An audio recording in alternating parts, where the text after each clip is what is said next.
À l'occasion du SAC, le Salon des artistes de Charleroi, on a pu rencontrer Eric Van Verdegem, qui est photographe originaire de Courcelles.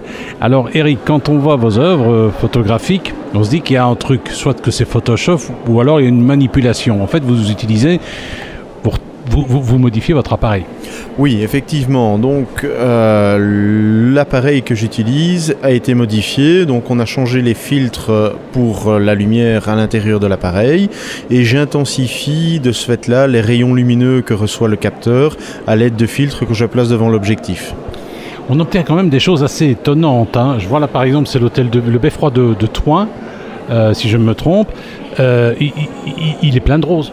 Oui, mais donc en fait ce qui se passe c'est que la luminosité que l'on voit là, c'est toute la végétation qui est présente sur les toitures, la végétation qui pousse sur les murs. Cette luminosité est donnée par le rayonnement infrarouge sur la végétation. Et donc on obtient des couleurs qui sont tout à fait différentes de la réalité, tant pour la végétation que pour le ciel. Nous sommes avec Eric Van Verdegem qui est photographe originaire de Courcelles. Il propose une œuvre intéressante, hein, une œuvre photographique où finalement il a modifié son appareil et ça met en évidence d'autres types de couleurs, des couleurs qui finalement sont invisibles à l'œil nu. C'est assez curieux. Oui, tout à fait. Donc on est dans la gamme des rayonnements lumineux que l'œil humain ne peut pas capter, comme l'ultraviolet, l'infrarouge. Et nous voyons ce qui est au-dessus de l'infrarouge. Et ici, j'ai modifié donc le capteur de l'appareil photo pour pouvoir capter ces lumières-là. Ça doit intéresser les hommes de science, les spécialistes de l'optique. Oui, maintenant je n'ai jamais vu de travaux faits par les hommes de science sur la vue infrarouge. Je sais que ça intéresse les biologistes pour la vision animale. Maintenant, l'infrarouge est utilisé pour la vision thermique et ainsi de suite, mais là on rentre encore dans une autre gamme de rayonnement que ce qu'on utilise là pour la photo. Nous sommes avec Eric Van Verdegem, photographe originaire de Courcelles. Il a une œuvre tout à fait fascinante. On peut découvrir certaines de ses œuvres. Et comme il a modifié son appareil, ça met en valeur des couleurs que l'on ne voit pas nécessairement à l'œil nu. Vous faites ça avec notamment des paysages et pas avec des portraits. Ça se fait avec des portraits. Je dois avouer qu'à l'heure actuelle, je ne maîtrise pas encore à 100% la technique pour le portrait et c'est pour ça que je n'expose pas encore de portraits. Alors qu'est-ce que ça donne comme type de couleur quand même sur la peau de quelqu'un? Alors, sur la peau, on va en fonction de l'origine ethnique de la personne. Si on prend un Européen, on va avoir une peau qui va virer sur le bleu. Ça fait un petit peu schtroumpf, je vous l'accorde. Si on prend une personne d'origine africaine, on va avoir un noir qui sera intensifié. Maintenant, ça permet d'avoir des très beaux portraits en noir et blanc.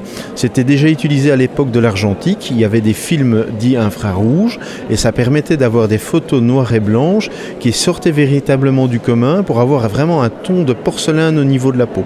Nous sommes avec Eric Van Verdegem qui est un photographe originaire de Courcelles et ce qu'il propose est absolument fascinant, c'est-à-dire qu'il propose des photos et ces photos sont prises de telle sorte que on voit les couleurs qu'on ne distingue pas à l'œil nu. Il a modifié pour ça son appareil photo.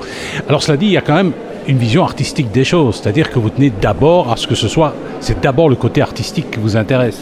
Oui, bien évidemment. Il faut déjà que le paysage que je photographie ait quelque chose d'intéressant. Et puis après, je laisse parler une vision un petit peu onirique des choses, voire fantasmagorique. Prenons l'exemple du dolmen qui est là derrière. Avec ces deux arbres tout autour, ça donne vraiment une impression de majesté. Et je ne voyais pas autrement que l'infrarouge pour lui rendre hommage. Alors il y a une photo notamment qui représente la tour de Charleroi. Vous l'avez prise je ne sais pas d'où exactement vous l'avez prise. Je l'ai pris des bureaux d'Ygretech. Alors le ciel est quand même extraordinaire. Oui, donc c'était une fin d'orage. J'ai profité d'un ciel qui était très nuageux avec un petit rayon de soleil en fin d'après-midi et ça a donné vraiment une ambiance particulière. Eh bien, nous étions avec Eric Van Verdegem, qui est photographe originaire de Courcelles, et avec lui, on a découvert finalement une exposition tout à fait intéressante. En fait, il a modifié son appareil, et grâce aux photos qu'il prend, eh bien, on peut découvrir des couleurs que l'on ne découvrirait pas à l'œil nu. Est-ce que c'est la seule technique que vous utilisiez? Vous avez encore d'autres tours dans votre sac? Je fais énormément de photos d'architecture, et alors je travaille le noir et blanc également. Vous pouvez voir d'ailleurs ici sur les... Qu'est-ce que vous préférez, la couleur ou le noir et blanc? Le noir et blanc, c'est de la couleur. Le noir et blanc, c'est de la couleur. Disons qu'entre les deux, mon cœur balance. J'ai pas véritablement d'affection plus vers l'un vers l'autre, mais je me sens mieux dans le noir et blanc. Eh bien donc nous étions avec Eric Van Verdegem, photographe originaire de Courcelles. Alors des projets d'exposition ailleurs? Pas pour l'instant. J'ai un projet de livre qui sort ici prochainement où j'illustre un roman Carolo, donc Vengeance et Mat, écrit par Benoît Choquet et Thomas Dansor. Ils m'ont demandé de participer pour couvrir au niveau image leur livre. Et donc ce livre-là devrait sortir au mois de mars 2018. Et ça raconte quoi?